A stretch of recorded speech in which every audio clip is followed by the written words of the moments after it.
Hi, I thought I would tape a video on factoring quadratics.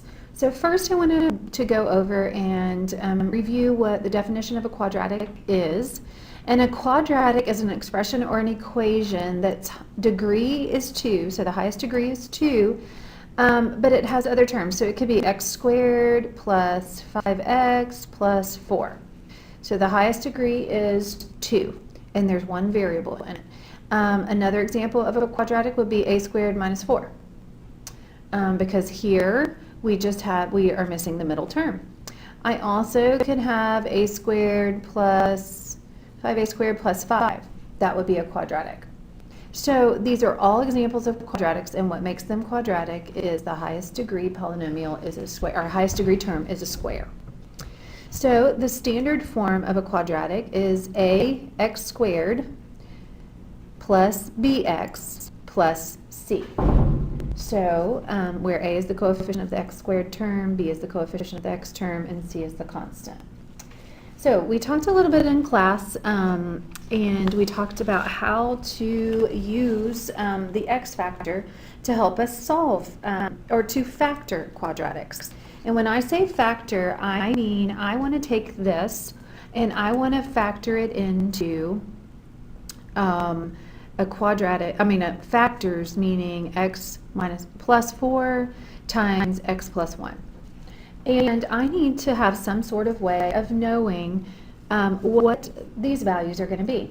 And so this I can actually use whenever I am factoring quadratics where a is 1. And we'll extend this process a little bit more when we know that when we find quadratics that where a is not equal to 1. So the first one that I wanted to do is some that we did for homework and in class. So I'm looking in your packet, and you can look on page 10. And page 10, you can see that a is x squared plus 9x plus 18. So we used this method, and it's called the x factor. And what we did is we placed an x here. We placed the values, and tomorrow you're going to learn more about this is the first term, middle, and last.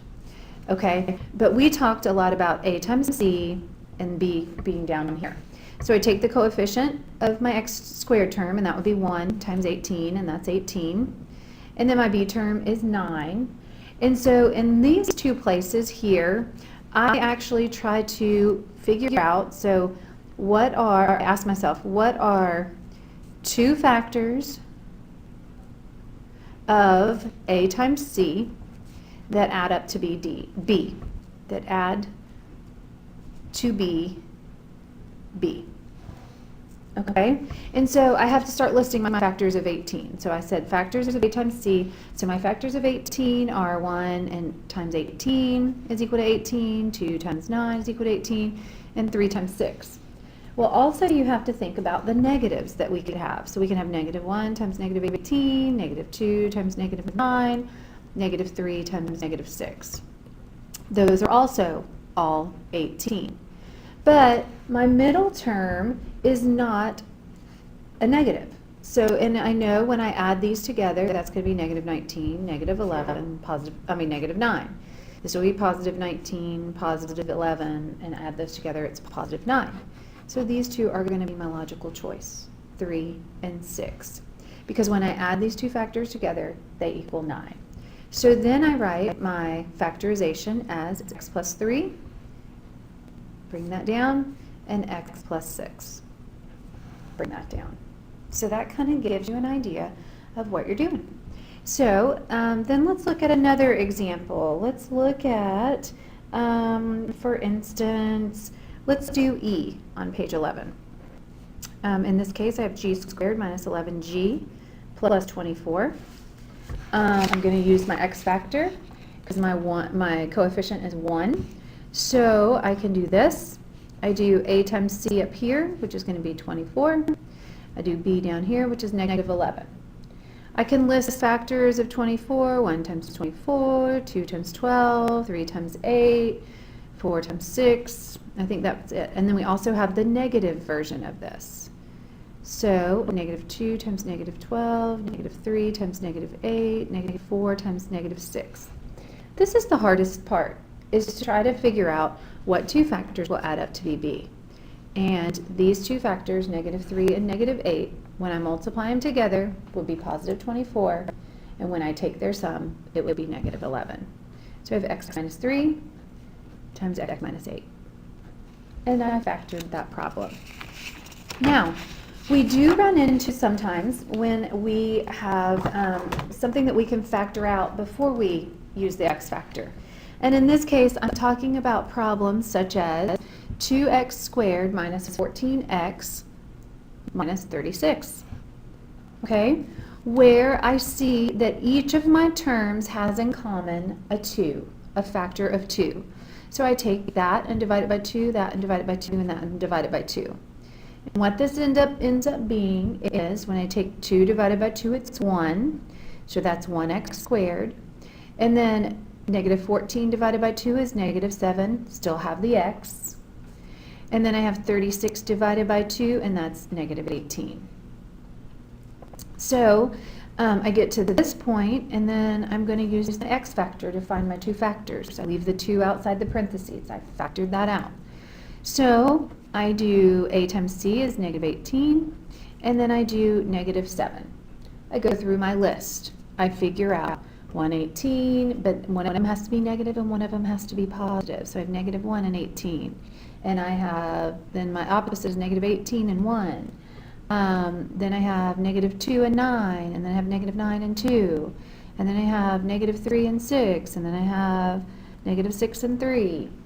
And so I have to figure out which of my two factors will add up to be -7, and it's right here. So I put -9 and +2. So in this case, I say x minus 9, and then x plus 2. So that would be our answer. It gets a little bit more complicated whenever I can factor out a variable also. So let's look at one such as 5x to the 4th minus 5x cubed minus 30x squared. In this case, I have to look at each individual term, and I see, hey, I can factor out a 5. Okay?